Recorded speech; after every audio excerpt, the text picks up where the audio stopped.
back no more, cause it ain't facts no more. We destroying mentally, don't whip our backs no more.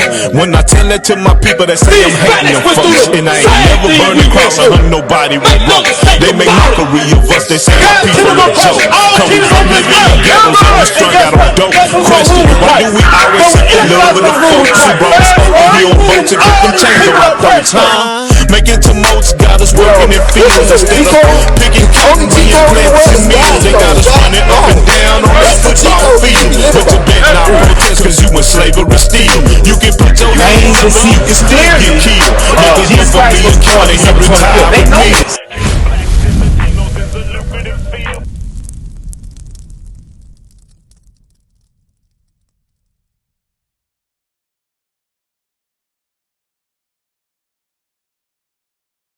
So, we've been learning that we're the Israelites, right? According to the Bible.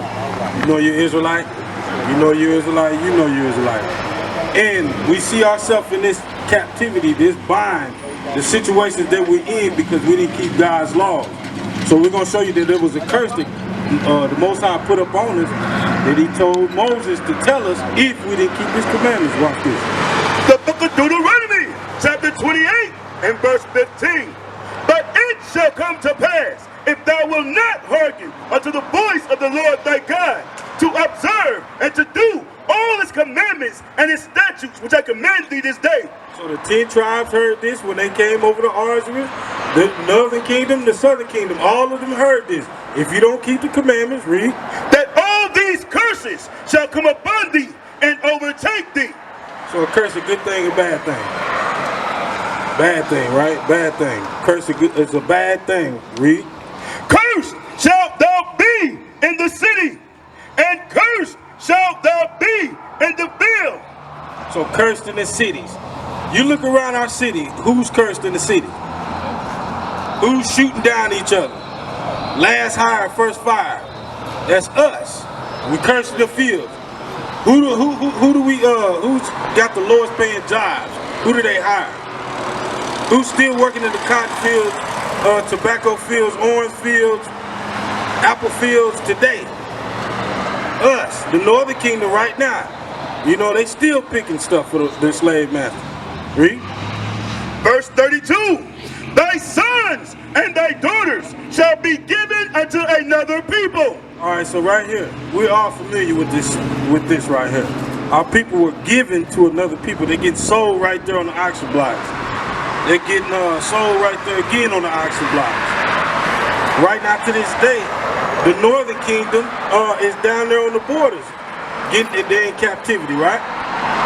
They took all them people's children, right? That's a curse from the Most High. They in there in them, them concentration camps, basically. Read. Thy sons and thy daughters shall be given unto another people. And just for reference, the northern kingdom is the so-called Native Americans and the Hispanics. Benjamin, Levi, and Judah is the southern kingdom, all right? So read. Thy eyes shall look and fail with longing for them all the day long, and there shall be no might in thy hand. So ain't gonna be nothing that we can do about getting our kids back. We're gonna have to go through hell and high water to try to get our kids back from this captivity. Because Most High said these are curses, because we didn't keep his laws. So read 46. Verse 46. And they shall be abundant for a sign and for a wonder. So if we see this speed limit sign that says 40, that lets you know that you gotta go 40. These curses let you know that we are the people who were put under these curses, because it was said to us that it would be a sign and a wonder. Just like you see Circle K, you know to go to Circle K because of the sign, right? You know that that's us because the curses are upon us. Read. And they shall be upon you for a sign and for a wonder, and upon thy seed forever. So these curses have been happening to us since Moses said it to this day. All these slaves children are us today. So it says, when it says on your children forever, that's talking about us as well. We don't wear the right clothes. You know what I'm saying? We don't dress our sisters correctly. You know, that's caused a curse upon the neighborhood because it causes our brothers to sin You know, sisters, you know what I'm saying, coming out here having multiple baby mamas. Brothers got multiple, sisters got multiple baby daddies. Brothers got multiple baby mamas. You know, single parent households. It's just, it's horrible out here. These are curses that God put upon us because we ain't keeping his commandments. Read. Verse 48. Therefore shalt thou serve thy enemy. So we're going to serve our enemy in the land of our captivity, in the land of the north. Read. Which the Lord shall send against thee, in hunger and in thirst, in nakedness and in want of all things. So, who you get your water from? Correct. Who you get your food from? Your enemies. Who you get your toilet paper, your clothes, so on and so forth. You got to get this from our enemies because we don't own anything. The little things that we do own is barbecue shacks, a tire shop or a barber shop. We don't own anything that produces anything for anything. You know what I'm saying? They own all the, you know, the rights to, you know, the textile companies, the manufacturers. They own all those rights because we've been stripped of that. Read. And he shall put a yoke of iron upon thy neck until he has destroyed thee. So if you Google yoke of iron, what picture will pop up? Will anybody else's picture pop up but this? Teach. What picture will pop up? Not the Chinese man, the Arab man, the East Indian man. All people will pop up with a yoke of iron on their neck. Bring it out. Look at that. Yokes of iron. That's going to pop up when you Google it. A black man, a Native American man, a Hispanic man. We are the ones in captivity because we didn't keep God's commandments. Read. Verse 50. A nation of fierce countenance, which shall not regard the person of old. So when they came over here, the conquistadors, they came over here, they cutting babies out of our sisters' stomach, bashing their heads against the rocks. They killing our old, our elders. They got no regard for our elders' life, our human life over here, the Israelite. So watch this, because we didn't keep God's commandments. Nah, that's good, that's good. Give me Jeremiah 17:4. God's gonna say this throughout the whole Bible. If we keep his commandments, our life will be in abundance. You'll have life. But if we don't, curses. Curses is that simple. Read. The book of Jeremiah, chapter 17 and verse 4.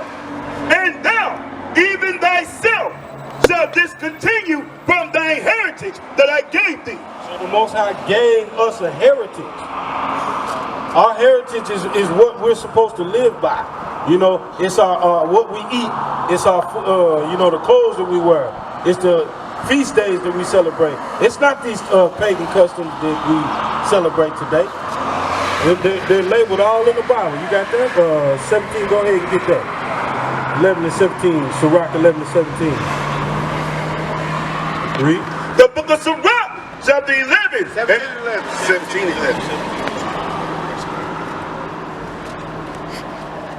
The book of Sirach, chapter 17 and verse 11. Besides this, he gave them knowledge and the law of life for a heritage. So he gave us the law of life for an inheritance. So now, we all know we're Israelites. So we're about to get what caused our demise. Us not keeping God's commandments. So we're going to go with the fringes. We're going to start off with the fringes.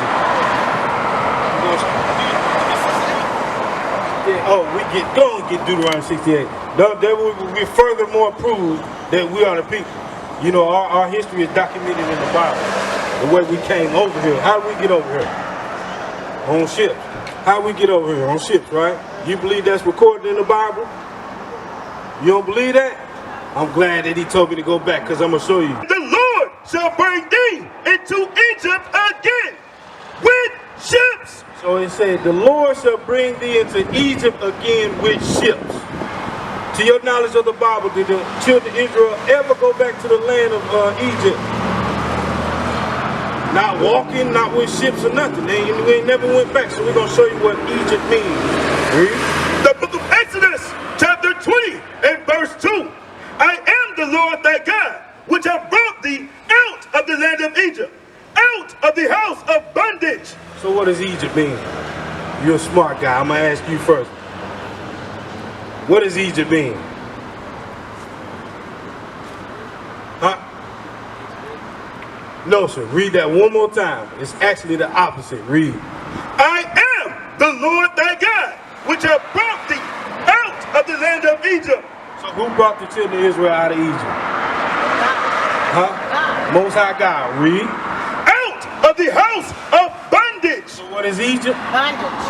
Absolutely. Egypt means bondage. The Bible will explain itself if you learn to put it together, precept upon precept. Read. The book of Deuteronomy, chapter 28 and verse 68. Bring it out. And the Lord shall bring thee into Egypt Bondage. again with ships. With what? With ships. How did our people get over here? With ships. I want everybody to look at this sign right here. How did our people get over here on a cruise ship? Cargo slave ships? Or what? Cargo slave ships. So when the Most High God says what? With ships. He means that's how we got over here through bondage, captivity. We had to come over here with and live in each other's feces with rats, roaches, so on and so forth. You know that was horrible conditions the way they shipped us over here. So the Bible is telling us that that's us by the sign, right? That sign right there furthermore tells you that we are the children of Israel. That's right. Teach y'all. Read. By the way whereof I spake unto thee, thou shalt see it no more again. And none of us have been back to the land, have we? Nobody have, you know, and just a few minute amounts of people, but as a whole, we have not been back to our land. And that's because of God's curses. We need to follow what God said to us because we're His children, right? All right, so we've identified all the problems. We identified that we're the children of Israel. Now we're going to get you the solutions. Now these solutions are what's going to give us life because we've been in darkness. So watch this now. Give me Hebrews 13 and 4. Hebrews 13 and 4. Are you how old are you, brother? 20. How old are you, sister? 19. So y'all together, right? You married? Y'all married? No, sir. All right. So we're gonna show you one of the problems that's been plaguing our community. Because of course y'all laid down with each other, right? All right. So watch this. Read. The book of Hebrews, chapter 13 and verse 4. Bring it out. Marriage is honorable in all. It said what? Marriage is honorable in all. So marriage is honorable in all. Right. Not boyfriend and girlfriends, boo things, what do you call it? Sneaky leak. Not none of that. Marriage is honorable in all. Read. And a bed undefiled. So when you get married, the bed is undefiled. You can't bring nobody extra in the room. But whatever y'all do in the room after y'all married, for sexually, that's you know, honored. But you can't do that, bro, unless you married. You know what I'm saying? Y'all married? This applies to our community because that's what's been plaguing our children because we haven't showed them a strong foundation. Now we got children doing the same thing as their elders doing. You know what I'm saying? So when marriage is honorable, they'll see a better example. That's why we out here for our communities because we hadn't learned that. You can go to the church house with your girlfriend, right? With your boo thing, and they won't, you know, compare you to marriage. But the Most High God said He honors marriage. The book of Exodus, chapter 22 and verse 16. And if a man entice a maid. So if you lay your mat down, if a man entice a maid, right? Watch this, read. That is not betrothed. So she's not betrothed or soon to be married to somebody, read. And lie with her.